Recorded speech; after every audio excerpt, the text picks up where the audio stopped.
Fala pessoal, no episódio anterior a gente falou sobre como iniciar um projeto de mobilidade, de eletromobilidade, sobre como definir qual é o problema que você quer resolver, qual é o seu público de interesse e como transformar requisitos de projeto em requisitos de engenharia.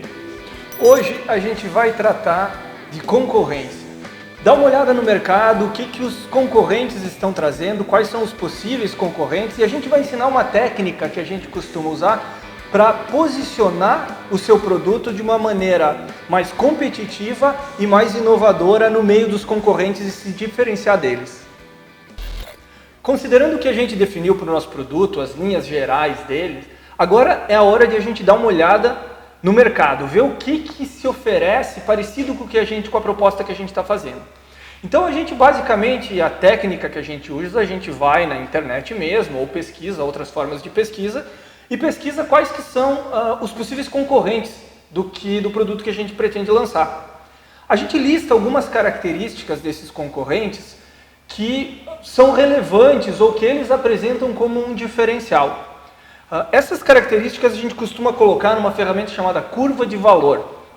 Então basicamente é um gráfico super simples, onde num dos eixos a gente coloca quem são os concorrentes, e no outro eixo a gente lista as características que o mercado consome. Para efeito de demonstração das características que a gente escolheu, depois a gente publica direitinho a comparação que a gente fez completa, mas eu vou colocar aqui 3 atributos, para valer 4. Autonomia, velocidade máxima, a capacidade de carga e por fim o preço. Então olhando aqui esses atributos, se a gente pegar o nosso primeiro competidor, o primeiro que está ali no gráfico, a gente vai ver que ele tem uma autonomia de 25 km por carga, ele tem uma velocidade máxima de 45 km, a capacidade de carga, ou seja, quanto ele consegue, o tamanho da pessoa que ele consegue levar é de 120 kg. Aliás, esse é mais ou menos o máximo dos patinetes que a gente listou na faixa de potência que a gente está operando. E por fim o preço, ele é o mais caro de todos, ele custa 5.780. Na sequência, a gente vai fazer isso para os outros concorrentes listados, e aí a gente vai ter uma ideia gráfica de como eles estão se posicionando em relação às características deles para o mercado. Uma vez colocado os concorrentes aí de uma forma gráfica para você ver onde eles estão se posicionando em relação ao mercado, é hora de você escolher aonde o seu produto vai estar. Isso é bem importante porque daí, olhando como o mercado está, antes de começar a detalhar o seu projeto, você vai lá e escolhe como você quer se posicionar em relação aos seus concorrentes. Então vamos lá, vamos chamar de Mobilis esse primeiro projeto, você pode chamar do que quiser, dar um nome legal para ele aí. No nosso caso, a autonomia, a gente decidiu que ele tem que ter uma autonomia de 20 km, então a gente vai posicionar ele lá com uma autonomia baixa. Por quê? Porque a gente quer também que o preço seja baixo e a gente já sabe que isso é diretamente proporcional. Além disso, a gente entendeu que para o uso que a gente quer destinar para o nosso público-alvo, ele não vai precisar mais do que 20 km em média para fazer uma perna. Lembra do episódio anterior, quando a gente falou de público-alvo e das características que o produto tem que ter para ele? Velocidade máxima.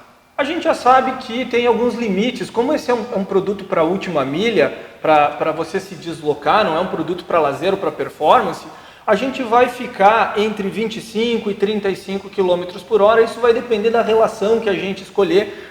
Mais para frente a gente vai falar disso, de como dimensionar, vai depender dos componentes de prateleira que a gente encontrar, porque lembra que uma das premissas nossas era encontrar componentes de prateleira para o projeto não ficar muito longo e caro.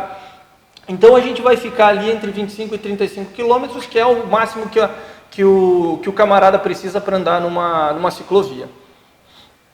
A respeito de capacidade de carga, a ideia é se manter na média. Vamos ficar ali, vamos colocar entre 110 kg. A gente não quer que esse seja um atributo a mais ou a menos que os outros concorrentes. Lembrando que sempre tem um fator de segurança quando a gente fala de projetos de engenharia. É um fator de segurança, a gente não quer dizer que o cara botar 111 kg, o veículo vai quebrar imediatamente. A gente sempre estima isso. É um recomendável para o produto durar mais e ter uma vida útil mais longa. E por fim o preço. Esse sim, esse a gente quer despencar, a gente quer ficar lá embaixo na tabela, então vamos colocar ele, a gente citou R$3.000.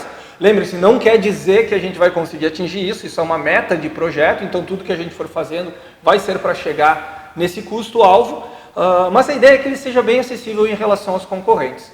Então é isso. Para um panorama geral, eu olhei onde os meus concorrentes estão, escolhi os pontos aonde eu quero me diferenciar, e nesse ponto eu fui lá e posicionei o meu produto adequadamente. Tudo isso, gente, é uma estratégia. Quando vocês forem escolher coisas para o veículo de vocês, vocês vão lembrar disso, vocês vão ter que lembrar disso para se manter na trajetória. Isso vai ajudar muito vocês a tomar decisões ao longo do projeto. Poxa, escolho isso ou escolho aquilo? Espera aí, o que a minha estratégia diz lá? Para eu seguir a minha estratégia, se eu quero continuar seguindo ela, eu vou escolher opção A ou opção B. E vocês vão ver como a gente vai citar essas primeiras fases aqui várias vezes ao longo do projeto. Então é isso, pessoal. No próximo episódio a gente vai falar sobre design, sobre projeto conceitual. Para você que está louco para começar a desenhar ou já tem aquele seu esboço, seu sketch em casa, de uma ideia que queria fazer, a gente vai falar de boas práticas para ter um projeto mais assertivo. Fique ligado então, inscreva-se e ative as notificações para não perder nada.